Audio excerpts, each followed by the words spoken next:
नमस्कार जी। मैं रामेंद्र सिंह कुशवाहा आज आपको एक नए एक्सपेरिमेंट से परिचित कराते हैं। तो आज के हमारे एक्सपेरिमेंट का जो उद्देश्य है वो है विस्थापन विधि द्वारा उत्तल लेंस की फोकस दूरी ज्ञात करना। इसी के साथ हमें जो आवश्यक उपकरण है या आवश्यक सामग्री है वो एक तो प्रकाशीय बेंच चाहिए जो कि हमारे पास हैंडमेड उपलब्ध है। शिक्षा सोपान कानपुर की ये देन है जिसकी वजह से हम आज आपको इसके माध्यम से कुछ एक्सपेरिमेंट करा के दिखा पा रहे हैं और धन्यवाद शिक्षा सोपान। और 3 स्टैंड हमें चाहिए जो कि मेरे पास 1, 2 और 3 स्टैंड हैं।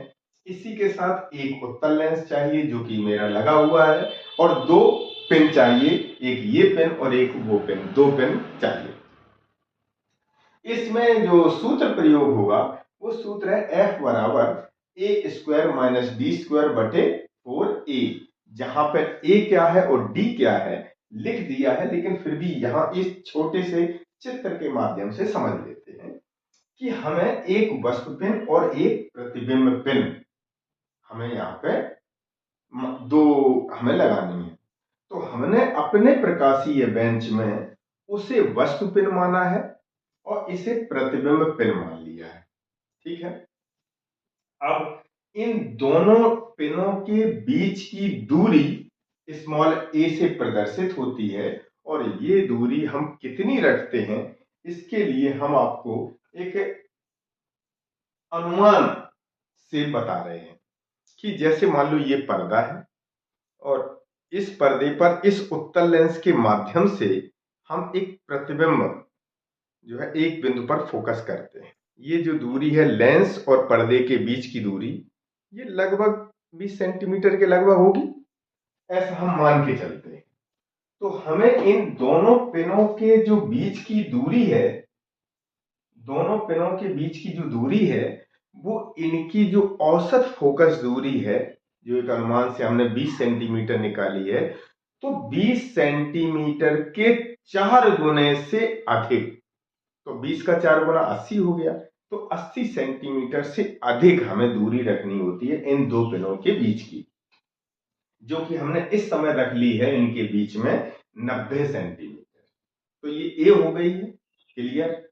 अब इन दोनों पिनों से हमें बिल्कुल भी नहीं बोलना है, नहीं काम तो करना है लेकिन इनको हटाना नहीं है। इसके बाद ये उत्तल लेंस है।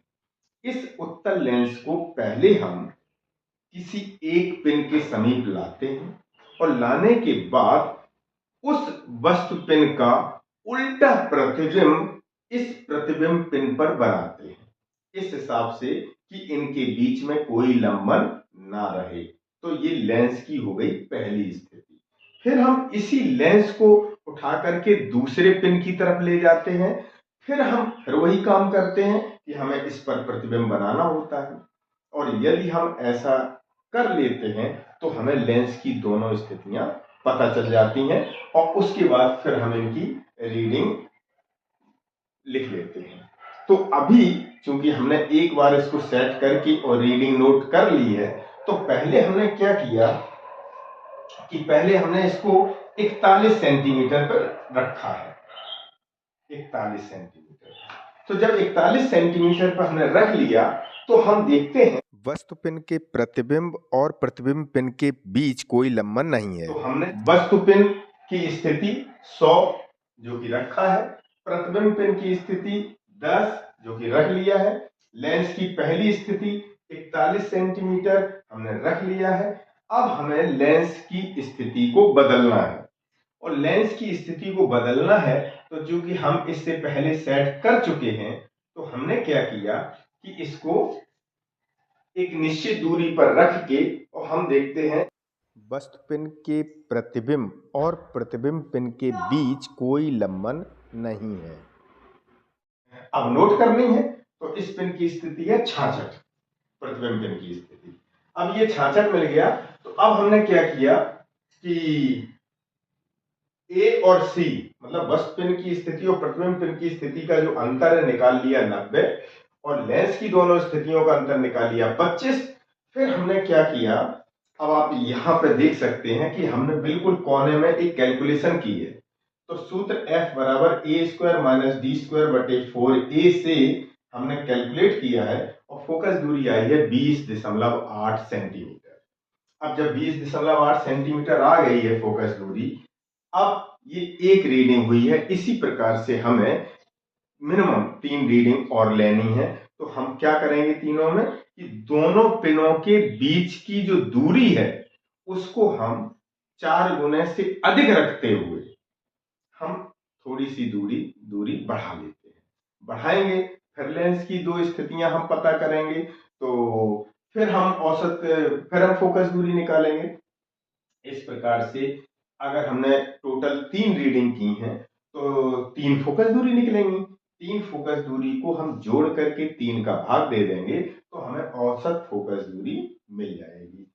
फिर हम अपने परिणाम में लिखेंगे कि दिए गए उत्तल लेंस की फोकस दूरी इतने सेंटीमीटर है। मान लो कि 20.8 आई है तो हम लिख देंगे 20.8 सेंटीमीटर।